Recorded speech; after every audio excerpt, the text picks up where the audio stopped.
Momento ahora de repasar los números del día. Vamos con el primero,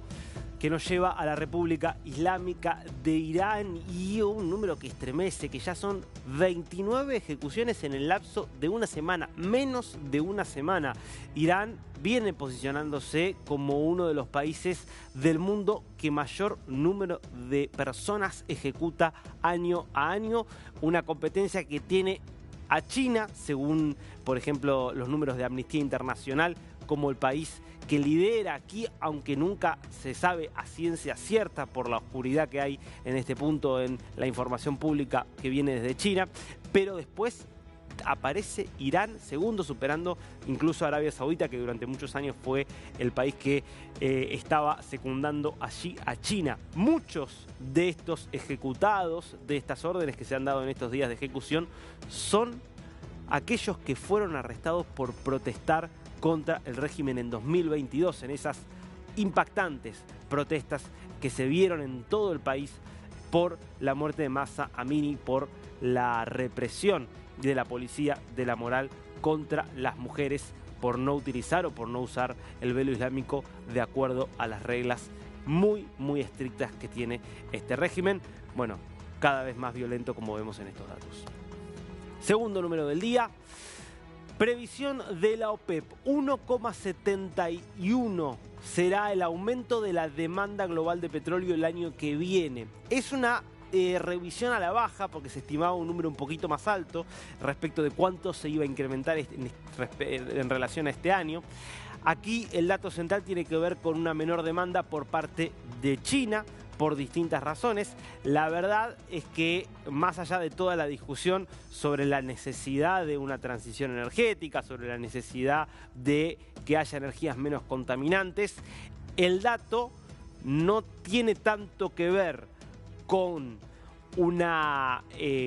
con que haya habido una transición o que se haya acelerado en la transición y entonces es menos necesario usar petróleo porque hay una sobreabundancia de otro tipo de energías, sino que es un dato más que muestra una economía global desacelerada, una economía global que no ha regresado en la mayor parte de los países del mundo a los niveles que mostraba antes de la pandemia de COVID-19 y donde vos tenés a las grandes economías del mundo con señales, bueno, por lo menos de dolores de cabeza. Lo ves en China y lo ves en Estados Unidos y eso está un poquitito detrás de, bueno, números bastante magros en términos de cuánto puede ir creciendo la demanda de petróleo. Insisto, la revisión de la OPEP hacia abajo marca que el crecimiento va a ser menor al que se esperaba, 1,71%.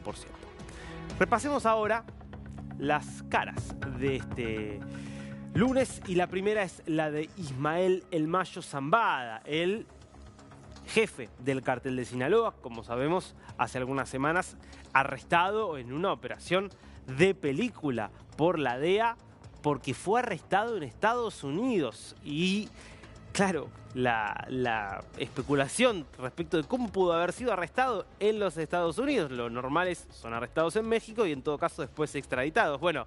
en el caso del Mayo Zambada se sabía porque había trascendido, pero lo termina de confirmar él mismo en una carta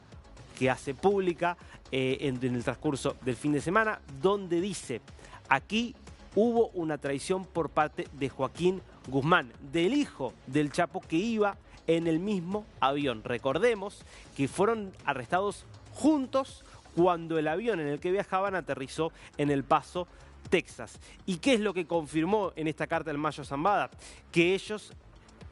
el hijo del Chapo Guzmán, que forma parte también del cartel de Sinaloa, de lo que podríamos decir como la subdivisión dentro del cartel de Sinaloa que manejaban los tres hijos del Chapo, que eran el cartel de los Chapitos, y que este Joaquín Guzmán lo convence de subirse al mismo avión para ir a visitar algunas pistas clandestinas que podían utilizar para su operatoria de narcotráfico. Bueno, lo había engañado. Él sabía que ese avión no se iba a quedar en territorio mexicano, sino que iba a cruzar la frontera hacia los Estados Unidos para que cuando aterrizara pudieran arrestarlo. No fue lo único que dijo el Mayo Zambada. Contó también que se iba a reunir con el gobernador de Sinaloa. Atención con este dato, porque es el jefe del grupo criminal, narcocriminal más importante de México, o de uno de los dos grupos narcocriminales más importantes de México, blanqueando, haciendo pública la vinculación con la alta política, porque ya no estamos hablando de un alcalde, estamos hablando de un gobernador. Y esto probablemente forme parte de una estrategia del Mayo Zambada de quizás delatar, por ejemplo, a peces gordos de la política vinculados con el narcotráfico, con tal de reducir tal vez la pena que va a terminar obteniendo en la justicia de los Estados Unidos. Segundo rostro de hoy, nos vamos a Suecia. Ulf Kristersson, el primer ministro, y una iniciativa que está promoviendo, que está generando muchísima polémica en Suecia,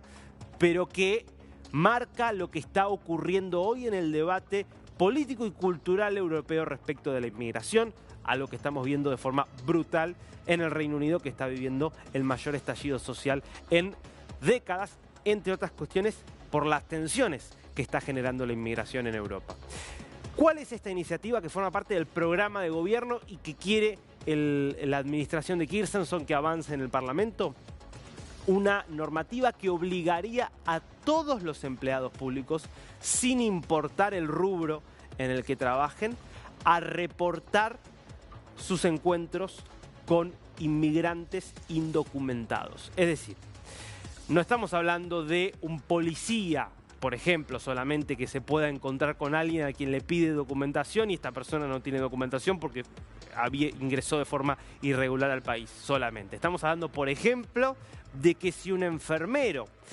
encuentra o recibe y atiende a una persona, le pide documentación y ve que esta persona no la tiene, estaría obligado a reportarlo para justamente combatir la inmigración ilegal y facilitar el proceso de detección de aquellos que están sin documentos y posteriormente también de facilitar su eventual deportación. Bueno, desde los que apoyan al gobierno, recordemos, el gobierno de Kristersson es el gobierno que está más a la derecha en la historia de Suecia, que ha sido un país tradicionalmente socialdemócrata, y entre otras cosas llega a ese lugar por las tensiones que ha generado la inmigración y por la incapacidad de la socialdemocracia por lidiar con este problema. Y lo que plantean sus defensores es, bueno, hay que hacer algo para combatir esto que está generando tantos problemas, como por ejemplo un aumento de la criminalidad en muchos lugares. Del otro lado, los críticos de esta medida dicen esto es violatorio de los derechos humanos, hay cuestiones que van más allá de justamente si una persona ingresó ilegalmente o no al país, tiene que primar, por ejemplo, el derecho a la vida. Entonces, si una persona necesita atención médica, tiene que poder recibirla sin temor a ser expulsada del país por recibir esa atención médica. Tema, insisto, de debate caliente en Suecia, pero atención, porque si esta iniciativa avanza, podría servir para ejemplo de otros países europeos que también están detrás de atender este problema.